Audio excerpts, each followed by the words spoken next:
بعد میں رمضان کے روزے فرض کر کے ایام بیس کے روزوں کی فرضیت ختم کر دی گئی۔ تاہم نبی کریم صلی اللہ علیہ وسلم کی سنت کے طور پر ان ایام کے روزے چونکہ نبی پاک صلی اللہ علیہ وسلم اکثر رکھ لیتے تھے، اس لیے اب ان ایام میں روزے رکھنا مسنون ہے۔ ہاں اگر آپ سفر میں ہوتے تو الگ بات۔ شہر رمضان الذی انزل فیہ القرآن، آیت نمبر 185، فرمایا رمضان ہی کا مہینہ ہے جس میں روزے رکھنے ہیں۔ یہ وہ مہینہ ہے انزل فیہ القرآن کہ جس میں قرآن اتارا گیا ہے، ہدی للناس جو لوگوں کے لیے ہدایت ہے، وبینات من الہدی والفرقان اور ہدایت کی اس میں واضح واضح دلیلیں ہیں اور حق اور باطل میں یہ فرق کرنے والی کتاب ہے۔ فمن شاہد منکم الشہر فلیصمہ، تو تم میں سے جو شخص اس مہینے کو پائے، یعنی رمضان کے مہینے کو جس میں قرآن نازل ہوا ہے، تو اسے چاہیے کہ اسی رمضان المبارک کے فلیصمہ روزے رکھے۔ ومن کان مریضا او علی سفر فعدۃ من ایام اخر، ہاں جو شخص بیمار ہو یا سفر پہ ہو تو وہ دوسرے دنوں میں گنتی پوری کر لے، یعنی قضا کر لے۔ یرید اللہ بکم الیسر ولا یرید بکم العسر، فرمایا کہ اللہ چاہتے ہیں کہ تمہارے اوپر آسانی ہو اور اللہ نہیں چاہتے کہ تم تنگی میں مبتلا ہو جاؤ۔ وَلِتُكْمِلُوا الْعِدَّةَ وَلِتُكَبِّرُوا اللَّهَ عَلَى مَا هَدَاكُمْ، اور تاکہ تم پورا کرو گنتی کو اور تاکہ تم بڑائی بیان کرو اللہ رب العالمین کی اس طریقے پر جو اللہ نے تمہیں رہنمائی کی۔ وَلَعَلَّكُمْ تَشْكُرُونَ، اور یہ کہ تم اللہ رب العالمین کا شکر بھی ادا کرو۔ اس آیت مبارکہ میں رمضان المبارک کی اہمیت کو بیان کیا گیا ہے۔ اس آیت مبارکہ آیت نمبر 185 میں ماہ رمضان کی اہمیت کو بیان کیا گیا ہے کہ یہ ایک ایسا مہینہ ہے کہ نزول قرآن کے لیے، قرآن کے نازل کرنے کے لیے اللہ تعالیٰ نے اس کا انتخاب فرمایا ہے۔ حدیثوں سے یہ معلوم ہوتا ہے کہ گزشتہ آسمانی کتابوں کا نزول بھی اسی مبارک مہینے میں ہوا تھا۔ قرآن پاک کا تعارف ان الفاظ کے ساتھ کروایا گیا ہے کہ ہدی للناس، وہ ساری انسانیت کے لیے ہدایت کا ذریعہ بننے کی صلاحیت رکھتا ہے اللہ کی طرف سے۔ اس میں ہدایت کی روشن دلیلیں ہیں، وبینات من الہدی والفرقان، وہ ایسا فیصلہ کن کلام ہے جو حق اور باطل کے درمیان ایک واضح لکیر کھینچنے والا ہے۔ تو اس اعتبار سے رمضان اور قرآن میں گہری مناسبت ہو گئی۔ لہذا جس شخص کو رمضان کا مہینہ نصیب ہو جائے اسے اس مبارک مہینے کی برکتوں سے فیض یاب ہونے کے لیے روزہ رکھنے چاہیے۔ یہ ممکن ہی نہیں ہے کہ کسی شخص کو ماہ رمضان کی برکتیں روزہ رکھے بغیر نصیب ہو جائے۔ لیکن یہاں ایک سوال ہے، سوال یہ پیدا ہوتا ہے کہ انسان تو بہرحال انسان ہے، اس کے ساتھ بہت سے بشری تقاضے بھی ہیں، بہت سے مسائل بھی وابستہ رہتے ہیں، بیماری بھی گھیر لیتی ہے، سفر بھی درپیش ہو جاتا ہے بعض اوقات، اور اسے بہت سے شرعی عذر بھی پیش آ سکتے ہیں۔ تو کیا روزے کے حکم میں کوئی رعایت بھی ہے کہ نہیں ہے؟ تو اس سوال کا جواب بھی اسی آیت میں اللہ تعالیٰ نے دیا ہے۔ فرمایا من کان مریضا او علی سفر فعدۃ من ایام اخر یرید اللہ بکم الیسر ولا یرید بکم العسر، فرمایا کہ جو تم میں سے مریض ہو یا سفر پہ ہو تو وہ دوسرے دنوں میں گنتی پوری کر لے، یعنی روزوں کو سفر کی وجہ سے چھوٹ گئے یا بیماری کی وجہ سے قضا کر لے۔ یرید اللہ بکم الیسر، اللہ چاہتے ہیں کہ تم پر آسانی رہے، اللہ تم پر آسانی کرنا چاہتے ہیں۔ وَلَا يُرِيدُ بِكُمُ الْعُسْرَ، اور یہ اللہ تم پہ تنگی نہیں کرنا چاہتے ہیں۔ تو بہرحال یہ اللہ تعالیٰ نے جواب دیا کہ اللہ تمہارے لیے مشکلات پیدا نہیں کرتا اپنے احکام میں، وہ تو تمہارے لیے آسانیاں پیدا کرتا ہے۔ تو چنانچہ اس مسئلے میں بھی اس نے یہ آسانی پیدا کر دی کہ فدیہ اور قضاء کا قانون بنا دیا۔ فدیے کا قانون اور مسئلہ ان لوگوں کے لیے ہے جو کبھی بھی اب روزہ رکھنے کی صلاحیت تا مرگ نہیں رکھ سکتے، اور اسی طرح فرمایا کہ جو لوگ مسافر ہیں یا بیماری ان کو بیماری نے گھیر لیا ہے، تو وہ جب سفر سے آئیں اور بیمار کو جب صحت مل جائے تو فرمایا یہ لوگ اپنے ذمے قضا روزے جو ہے وہ پورے کر لیں تو مہینے کی گنتی پوری ہو جائے گی اور ان کی ذمہ داری اور ان کا فریضہ جو ہے وہ پورا ہو جائے گا۔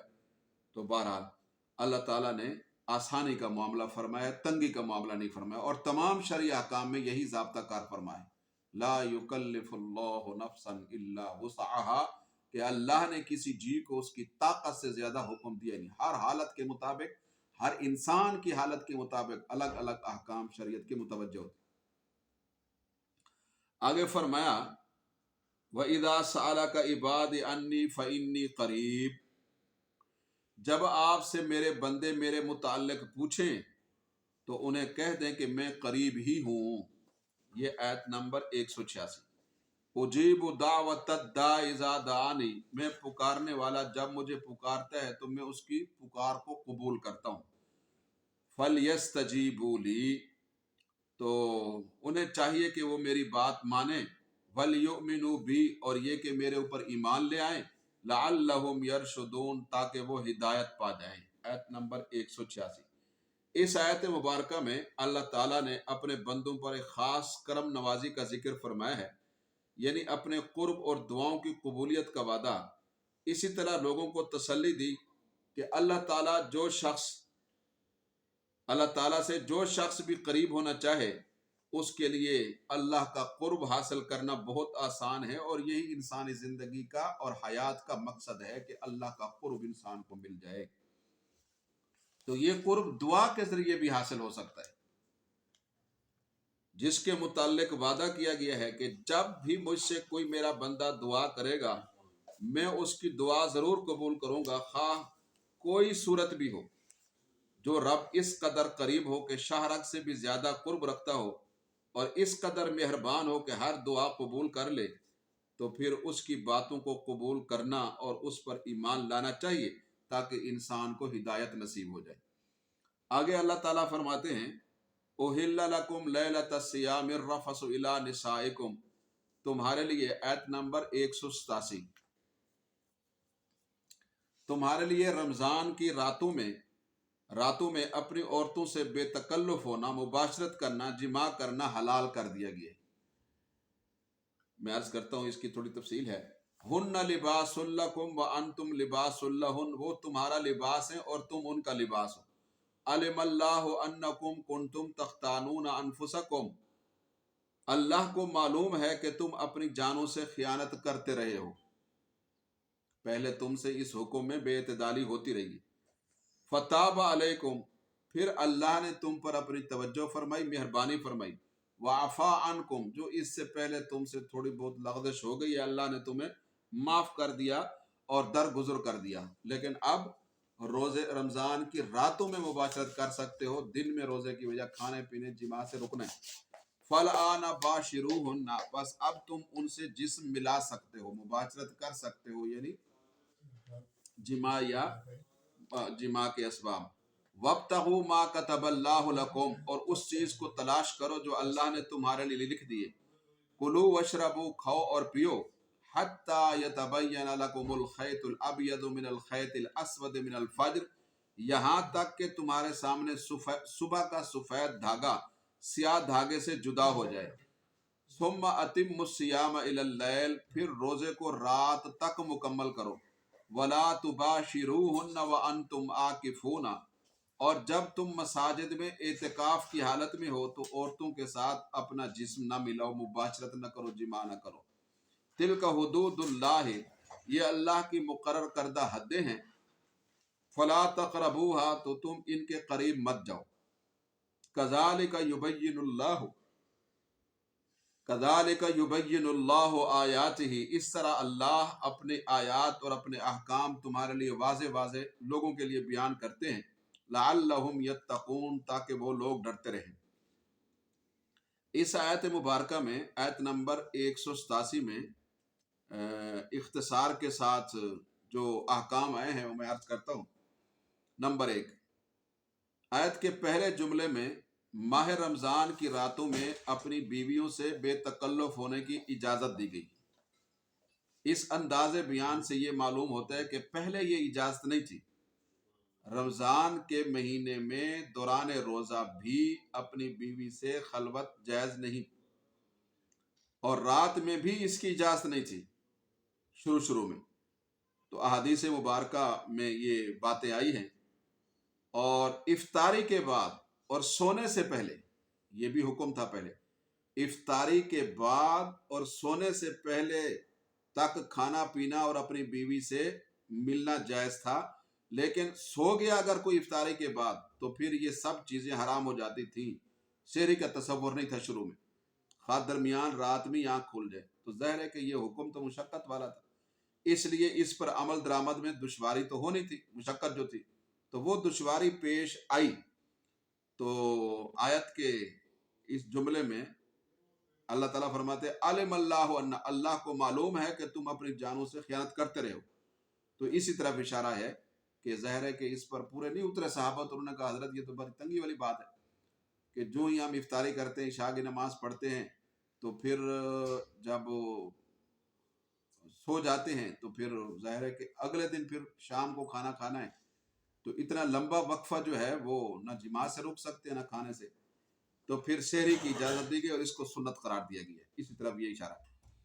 اس آیت کے دوسرے جملے میں میاں بیوی کو ایک دوسرے کے لیے لباس قرار دیا گیا ہے۔ میاں بیوی کے تعلق اور رشتے کی اس سے زیادہ گویا کہ خوبصورت اور بہترین تشبیہ ہو ہی نہیں سکتی۔ لباس کا مقصد جو ہوتا ہے وہ ستر پوشی ہوتا ہے۔ میاں بیوی کا رشتہ بھی عیبوں کی پردہ پوشی کے بھرم پر قائم ہوتا ہے۔ لباس جو ہے وہ جسم کو برہنہ ہونے سے بچاتا ہے، ننگا ہونے سے بچاتا ہے۔ تو میاں بیوی ایک دوسرے کو گویا کہ حرام طریقے سے خواہش پوری کرنے سے بچاتے ہیں۔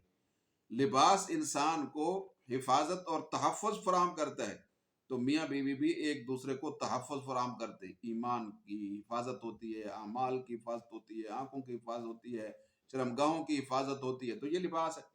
گرمی سردی سے بھی لباس بچاتا ہے، تو یہ بھی ایک دوسرے کے لیے خیر خواہی کا سبب بنتے، ایک دوسرے کو راحت دیتے ہیں، سکون دیتے ہیں۔ تو جو مقاصد لباس کے ہیں وہی مقاصد میاں بیوی کے بھی ہیں۔ تو بہرحال تو لیکن لباس کے کچھ آداب ہیں، تو میاں بیوی کے رشتے کے کچھ حقوق ہیں، کچھ آداب ہیں، تو جن کا خیال رکھنے سے بہرحال زندگی جو ہے پرسکون ہوتی۔ تو اس تشبیہ سے ان لوگوں کی بھی اصلاح کر دی گئی ہے کہ جو عورت کو کوئی وقت ہی نہیں دیتے۔ بھائی ایک دوسرے کا لباس ہے، اگر وہ عورت جو ہے، بیوی جو ہے، مرد کا لباس ہے خامد کا، تو خامد بھی اس کے لیے ہے، تو اس میں تو برابر ہے۔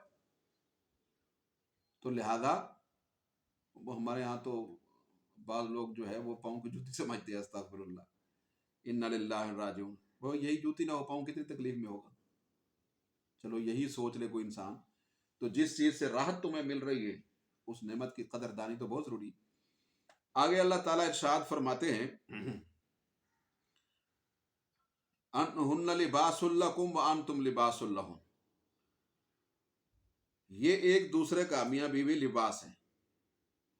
تو اس آیت کے نزول سے پہلے جن لوگوں سے رات کے وقت میں خواتین کے معاملے میں، عورتوں کے معاملے میں بے احتیاطی ہو گئی اور وہ اپنی بیویوں کے قریب چلے گئے، تو ان کے لیے اللہ تعالیٰ نے فرمایا عفا عنکم، عام معافی کا اعلان کیا کہ میں نے تمہیں معاف کر دیا۔ اور اسی طرح اس آیت میں یہ حکم بھی ہے کہ روزے کی پابندیوں کے لیے وقت متعین کر دیا گیا۔ رات کا آغاز ہوتے ہی ان پابندیوں کو اٹھا لیا جاتا ہے، کھانے پینے اور جماع کی پابندی اٹھ جاتی ہے۔ تو چنانچہ ایمان والوں کے لیے رمضان کی راتوں میں کھانا پینا اور اپنی بیوی سے اپنی خواہش پوری کرنا یہ جائز قرار دیا گیا ہے، خاص ساری رات جاگتے رہیں یا ساری رات سوتے رہیں یا کچھ وقت سوتے رہیں اور کچھ وقت جاگتے رہیں۔ لیکن جب کالا دھاگا اور سفید دھاگا ایک دوسرے سے جدا ہو جائیں، اس کا معنی یہ ایک تعبیر ہے، یعنی رات کی تاریکی ختم ہو کر صبح کا اجالا نمایاں ہونے لگے، تو روزے کی پابندیاں شروع ہو جاتی ہیں صبح صادق کے وقت، اور روزہ شروع ہو جاتا ہے، پھر اس کا احترام کرنا ضروری ہے، کھانا پینا اور جماع بند کرنا۔ اور اسی طرح فرمایا کہ وَأَنْتُمْ عَاكِفُونَ فِي الْمَسَاجِدِ، اعتکاف کی حالت میں میاں بیوی کو ایک دوسرے کے قریب جانے سے منع کر دیا گیا ہے۔ چنانچہ دن رات کے کسی بھی حصے میں ایک دوسرے کے قریب نہیں جاتے جب اعتکاف کے اندر بیٹھے، کیونکہ اگر اعتکاف کی حالت میں اس کی اجازت دی جاتی تو اعتکاف کی روح ہی ختم ہو جاتی۔ پھر مسجد میں انسان بیٹھتا ہے مرد تو مسجد کا تقدس بھی پامال ہوتا، اور گھر میں بھی اگر عورت بیٹھتی ہے تو وہ اعتکاف کا تقدس بھی پامال ہوتے، اور خود اعتکاف کے لیے جو عبادت کے لیے جگہ متعین کی ہے اس کا تقدس بھی بہرحال پامال ہوتا ہے۔ تو اس لیے میاں بیوی کو اعتکاف کے 10 دنوں میں خواہش نفس کے پورا کرنے سے روک دیا گیا ہے، کہ یہ صورت گویا کہ ایسے سمجھ لیں جیسے حج میں احرام میں، حج یا عمرے کے احرام میں یہ منع ہے، تو اسی طرح یہ بھی اعتکاف بھی گویا حج کے مشابہ ہو۔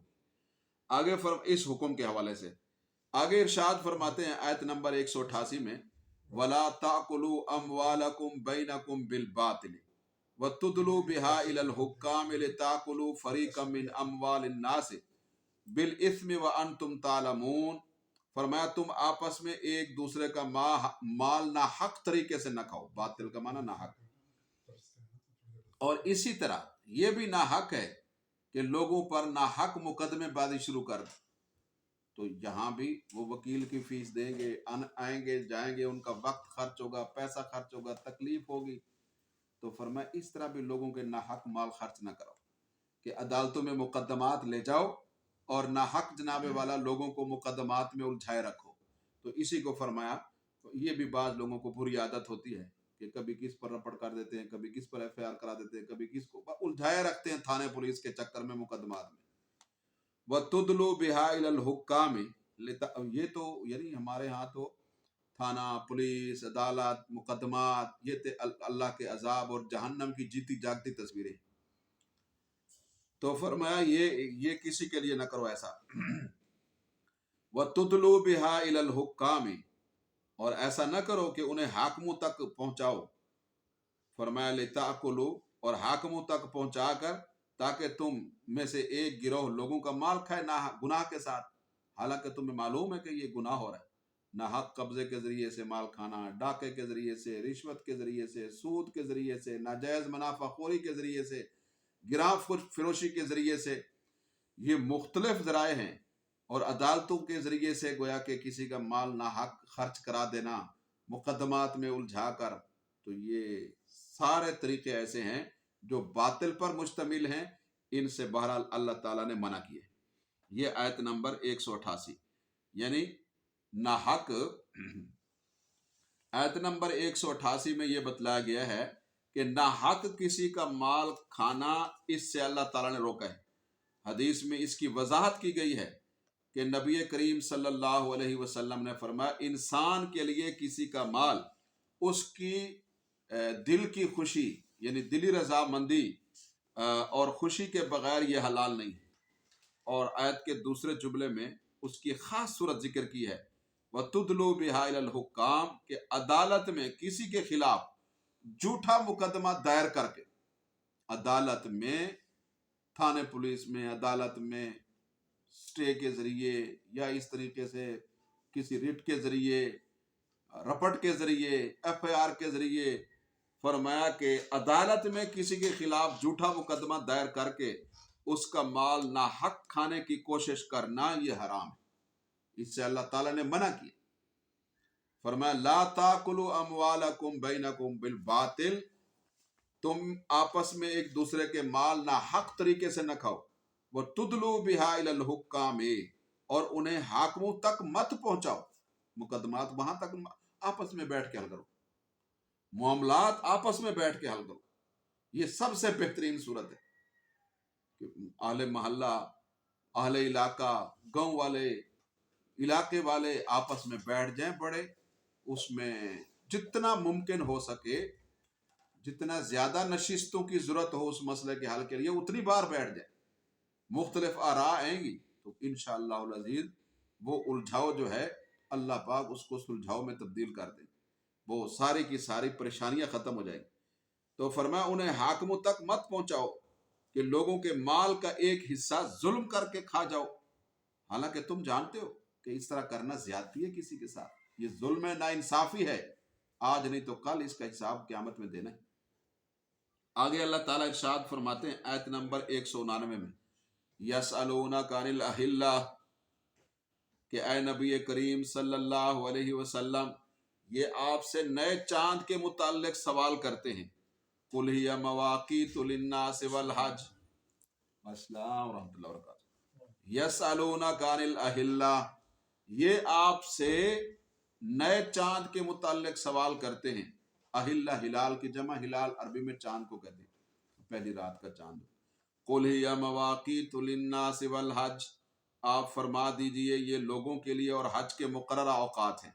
وَلَيْسَ الْبِرُّ بِأَن تَأْتُوا الْبُيُوتَ، اور نیکی یہ نہیں ہے کہ تم گھروں میں ان کی پشت سے آؤ، پیچھے کی جانب سے نہیں. وَلَٰكِنَّ الْبِرَّ مَنِ اتَّقَىٰ، لیکن نیکی یہ ہے کہ انسان تقوی اختیار کرے. وَأْتُوا الْبُيُوتَ مِنْ أَبْوَابِهَا، اور گھروں کے دروازوں سے آیا کرو. وَاتَّقُوا اللَّهَ، اور اللہ سے ڈرو. لَعَلَّكُمْ تُفْلِحُونَ، تاکہ تم کامیاب ہو جاؤ. یہ آیت نمبر 199. اس آیت میں اللہ تعالیٰ نے چاند کے متعلق لوگوں کے اس سوال کا جواب دیا ہے. نبی کریم صلی اللہ علیہ وسلم سے لوگوں نے ایک مرتبہ پوچھا تھا کہ حضرت یہ ہمیں بتائیں کہ یہ چاند گھٹتا بڑھتا کیوں ہے. یہ چاند نبی کریم صلی اللہ علیہ وسلم سے لوگوں نے یہ پوچھا تھا کہ ہمیں یہ بتلائیں کہ یہ چاند گھٹتا بڑھتا کیوں ہے. شروع کی راتوں میں چھوٹا ہوتا ہے، پھر اس طرح جیسے جیسے وقت بڑھتا جاتا ہے یہ بھی حجم کے لحاظ سے بڑا ہوتا جاتا ہے. تو یہ کیا ماجرا ہے؟ تو اس کا جواب یہ دیا کہ چاند کے ذریعے لوگوں کو اپنے معاملات کا وقت متعین کرنا آسان ہو جاتا ہے. اب سوال تو ان کا یہ تھا گھٹتا بڑھتا کیوں ہے، تو جواب یہ نہیں دیا. جواب وہ دیا جو چاند کا نفع ہے، اس کی پیدائش کا جو مقصد ہے وہ جواب دیا، کیونکہ ہر سوال کا جواب نہیں ہوتا. تو سوال کو بھی آپ نے سنوار دیا کہ تمہیں یہ سوال نہیں کرنا چاہیے تھا کہ یہ گھٹتا بڑھتا کیوں ہے، تمہیں سوال یہ کرنا چاہیے تھا کہ چاند کی پیدائش کا مقصد کیا ہے. تو آپ نے ارشاد فرمایا اللہ تعالیٰ کی طرف سے جواب، اللہ نے یہ ارشاد فرمایا کہ چاند کی جسمانی ساخت کو موضوع بحث بنانے کی بجائے اس کے مقصد تخلیق پر غور کرو، تمہیں معلوم ہو جائے گا کہ یہ چاند کا نظام بہت سی حکمتوں پر مبنی ہے. فرمایا حج کے اوقات اور دنوں کا تعین بھی ہوتا ہے اسی کے ذریعے. تو کام کی، یعنی ہمیں یہ بتلایا گیا ہے کہ کام کی باتوں پر زیادہ توجہ کرو. جیسے زمانے جاہلیت میں رواج تھا کہ حج کا احرام باندھنے کے بعد، اب یہ ایک بیکار بات تھی، حج کا احرام باندھنے کے بعد اگر کسی ضرورت سے دوبارہ گھر جانے کی کوئی چیز یاد آتی اور نوبت پیش آتی تو گھر کے دروازے سے داخل ہونے کو گناہ سمجھتے تھے. ان کے خیال میں یہ احرام کی پابندی میں چیز شامل تھی، گویا کہ دروازے سے نہیں جاتے تھے، وہ گھر کی پشت سے دیوار توڑ کر گھر کے اندر جاتے تھے اور اس کو نیکی سمجھتے تھے. تو اس آیت میں اس غلط اصلاح کی بھی اصلاح کر دی گئی ہے کہ فرمایا یہ کوئی نیکی نہیں ہے کہ گھر کے پیچھے سے دیوار توڑ کے آؤ. اگر کوئی چیز بھول گئی ہے احرام میں ہو تو واپس آ کے دروازے سے بھی لے سکتے، کوئی حرج نہیں ہے. ایسی نوبت تمہیں پیش آ جائے واپس آنے کی تو دروازے سے آنا کوئی گناہ نہیں ہے، احرام کے منافی نہیں. تو مقصد یہ ہے کہ با مقصد کام کرو، تو سوال بھی با مقصد کرو. چاند گھٹتا بڑھتا کیوں ہے یہ کوئی سوال نہیں ہے. چاند پیدا کیوں ہوا ہے، فرمایا اس لیے کہ اس کے ذریعے سے اللہ نے نمازوں کے اور اسی طریقے اس کے حج کے اور روزے کے اور عبادات کے شمس و قمر کے ذریعے سے اوقات اور دن مقرر کیے. آگے اللہ تعالیٰ فرماتے ہیں وقاتلوا، آیت نمبر 190 سورہ بقرہ، وقاتلوا فی سبیل اللہ الذین یقاتلونکم، اور اللہ کے راستے میں ان لوگوں سے قتال کرو جو تم سے لڑتے ہیں.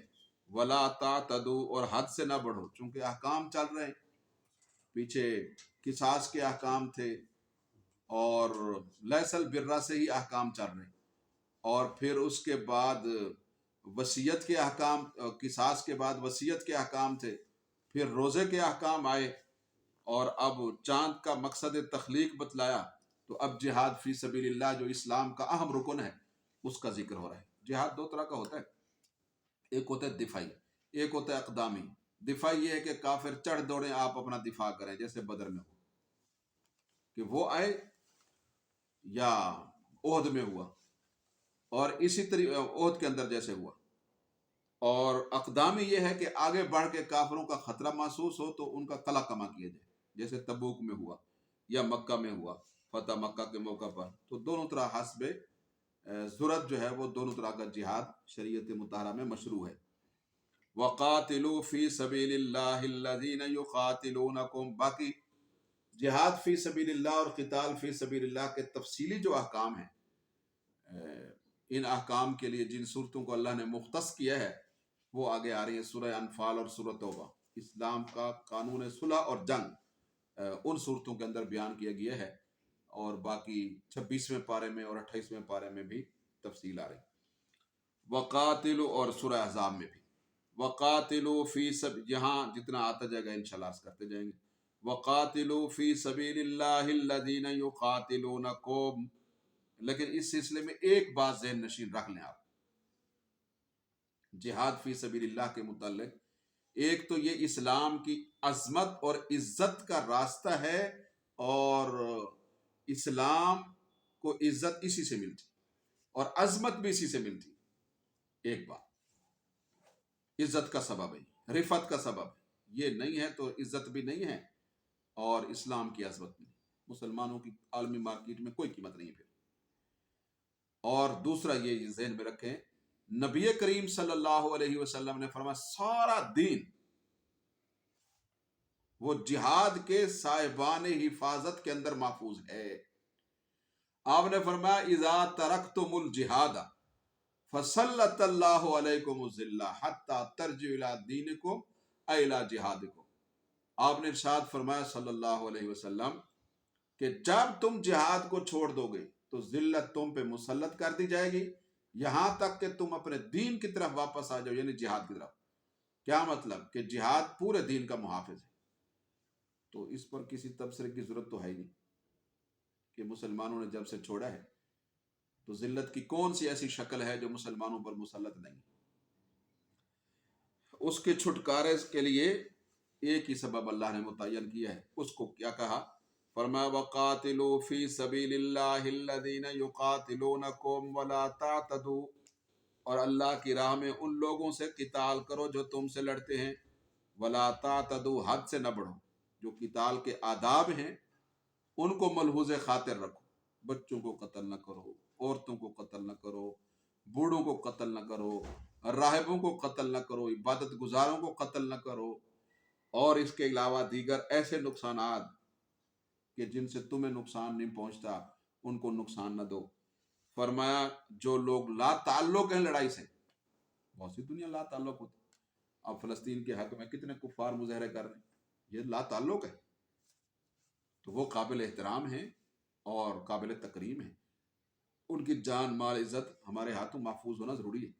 ساری دنیا لڑاکی نہیں ہوتی، جو لڑاکے ہیں ان سے لڑنا ہے۔ وَلَا تَعْتَدُوا، اور حد سے مت بڑھو، إِنَّ اللَّهَ لَا يُحِبُّ الْمُعْتَدِينَ، بے شک اللہ حد سے بڑھنے والوں کو پسند نہیں کرتے۔ جن کافروں نے عملاً کسی بھی طرح سے کسی بھی سبب کے درجے میں مسلمانوں کے مفادات کو نقصان نہیں دیا ہے، ان کو نقصان دینا یہ حد سے بڑھنا ہے، اس سے شریعت مطہرہ نے منع کیا۔ فرمایا ان اللہ لا يحب المعتدین، بے شک اللہ حد سے تجاوز کرنے والوں کو پسند نہیں فرماتے۔ اب دنیا کے بیشتر لوگ جو ہے وہ سیکولر ہیں، وہ تمام انسانوں کو حقوق میں یکساں سمجھتے ہیں، تو یہ سوچ تو بڑی اچھی ہے۔ اس لیے اچھی ہے کہ نبی کریم صلی اللہ علیہ وسلم جب تشریف لائے مدینہ میں تو آپ نے ریاست مدینہ کا جو قیام فرمایا ہے اس میں سب کی جان مال عزت کے تحفظ کو آپ نے جو ہے اس کی گارنٹی دی۔ اس میں یہود بھی تھے، مشرکین بھی تھے، مسلمان بھی تھے، سب کو وحدت کی لڑی میں آپ نے پرو دیا کہ کوئی کسی کی جان مال عزت سے تعرض نہیں کر سکتا، اگر کرے گا تو اس سے باز پرس ہوگی۔ تو یہ ضابطہ تو خود نبی علیہ السلام نے عطا فرمایا ہوا۔ وَاقْتُلُوهُمْ حَيْثُ ثَقِفْتُمُوهُمْ، یہ اس ضابطے کے ساتھ دنیا رہے تو دنیا تو بقع امن بن جائے۔